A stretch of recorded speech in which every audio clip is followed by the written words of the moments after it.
Bonjour à toutes et à tous et bienvenue pour ce débriefing de la 24e session du dossier Dracula. Donc c'est une session qui a surtout tourné autour du sang d'Angelica et du sang de Dracula et du pouvoir que ces deux sangs ont sur les personnages. Alors justement, il y a quelques débriefings que je vous avais dit que j'avais mis entre les mains des joueurs ces fioles, ces trois fioles, en sachant pas exactement ce qu'elles allaient devenir et s'ils allaient les utiliser. Donc là, voilà, on y est. On a donc Mas qui a décidé d'ingurgiter une des fioles. Donc là, on a un exemple un peu de ce qu'on pourrait appeler du play to lose, hein, c'est-à-dire le fait de se mettre en difficulté, de mettre son personnage en difficulté pour l'intérêt du jeu, puisque on peut se douter qu'en effet, même s'il va retirer quelques avantages de cette consommation du sang, il va surtout en retirer des inconvénients, il va surtout y avoir un lien qui va s'établir avec sa sœur, et donc il joue un peu là-dessus. Donc voilà, donc on est sur cet élément qui avait été mis en place il y a quelque temps, il est ici mis au cœur de l'action. Donc là, on est toujours dans le final, hein, dans l'élaboration du final. Et donc là, je rappelle ce que dit le bouquin de règles de Night Black Agent sur cette phase-là, le final. Ils disent que chaque opération jusqu'à la confrontation finale devrait souligner le danger imminent. La conspiration est partout, les vampires jouent tous leurs atouts. Dans les parties en mode drame, les contacts des agents commencent à courir vers les fourrés et cherchent à se protéger. Voilà, donc ils disent il faut donc pour chaque renseignement à propos des seigneurs vampires, fixer un coup, griller un contact, tuer un soutien, augmenter la pression. Voilà, donc ils disent vraiment d'intensifier la pression sur les personnages.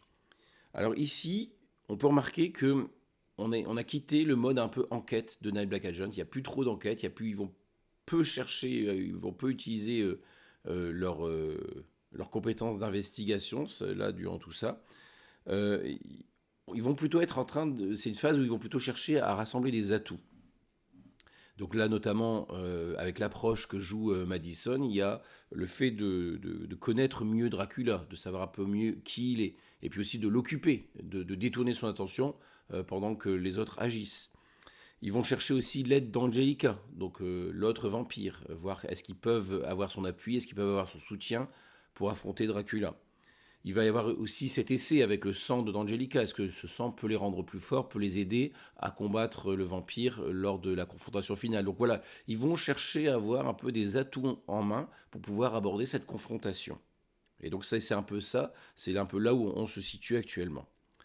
Alors durant cette recherche d'atouts, on a, là j'ai plus vraiment, c'est moins intéressant pour moi d'utiliser la conspiramide telle qu'elle est décrite dans le livre. La conspiramide, au niveau de Dracula, ici, on a trois options. Donc les options niveau 5, c'est Cloak and Dagger. Donc Cloak, ça veut dire que Dracula se cache complètement, il essaye de, de- de disparaître aux yeux des personnages. Dagger, ça veut dire qu'il va mettre en branle une autre ressource qu'il a peut-être pas encore utilisée. Ça peut être par exemple la CIA qui va se mettre à attaquer par exemple les PJ. Et enfin, l'option finale, l'option de niveau 6, hein, de réponse de la vampiramide au personnage, c'est la guerre totale. Donc j'ai choisi de ne pas utiliser ces trois options-là, de procéder autrement parce que ça ne me semblait pas approprié à ce moment-là de l'histoire, au moment où on est en train de raconter tout ce qui se passe là, ça coïncide pas avec tout ce qu'on a mis en place.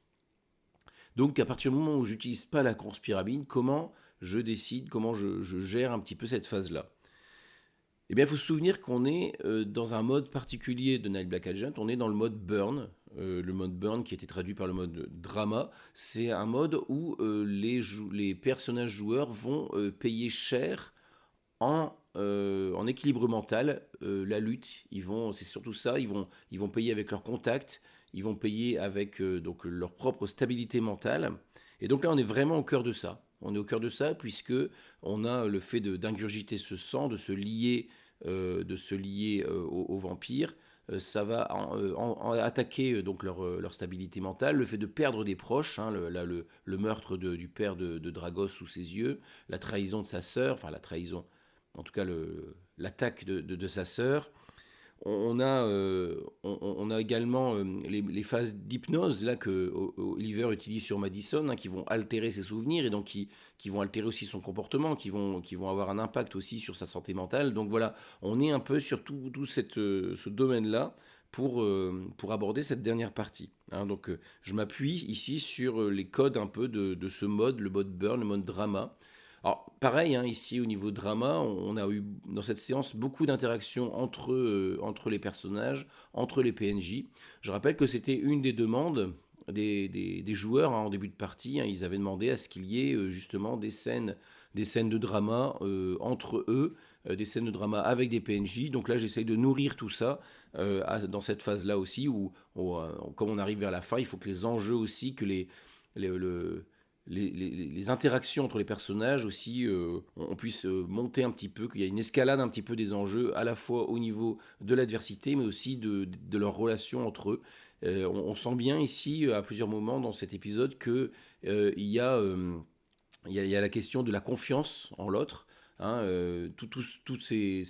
cette camaraderie, c'est ce soutien ils ont essayé de construire bon an mal an durant la campagne. Est-ce que ça va résister ici à la dernière phase de la campagne, avec Yonut qui se rapproche de sa sœur, qui se lie à sa sœur, avec Madison qui se lie à Dracula. Là, Queen se trouve un petit peu au milieu de tout ça, un peu abandonné, et il essaye d'un petit peu de garder encore une fois le groupe en bon état, quoi. Donc voilà, on est un petit peu sur tout ça. Alors, je reviens également sur un autre point.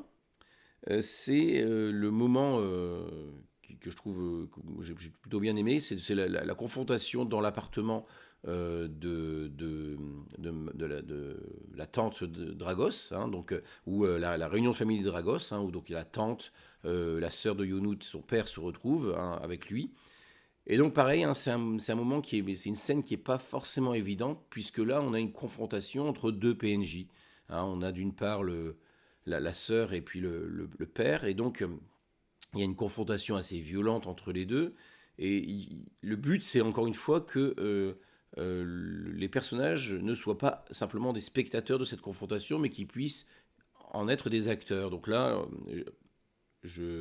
avec l'aide du système, je donne la main plusieurs fois à Younut pour qu'il puisse éventuellement faire agir la balance dans un sens ou dans l'autre, sachant que je n'avais pas déterminé l'issue de la scène, hein. Il est tout à fait possible qu'il parvienne à projeter Angelica à l'extérieur, tout à fait possible qu'il parvienne à sauver son père, hein, ou au contraire que ce soit lui qui le tue. Enfin voilà, j'avais pas d'issue prédéterminée à cette scène, hein. C'était vraiment, justement, tout l'enjeu de cette scène, c'était qu'est-ce qui va se passer. Par contre, ce que je voulais, c'est qu'il y ait quand même quelque chose qui se tranche au moment de cette scène, hein. C'est pour ça que j'ai poussé un petit peu les choses aussi à ce moment-là. Il fallait qu'il y ait une décision, il y a quelque chose qui soit posé à ce moment-là entre les deux pôles des Dragos, quoi. Donc voilà un petit peu pour cette partie-ci, cette partie 24, sur les points sur lesquels j'ai pris appui pour mener cette partie. Je vous donne rendez-vous pour la prochaine partie, hein, qui sera l'avant-dernière. Et donc on va voir un petit peu ce qui va se passer avant la partie finale. À très bientôt.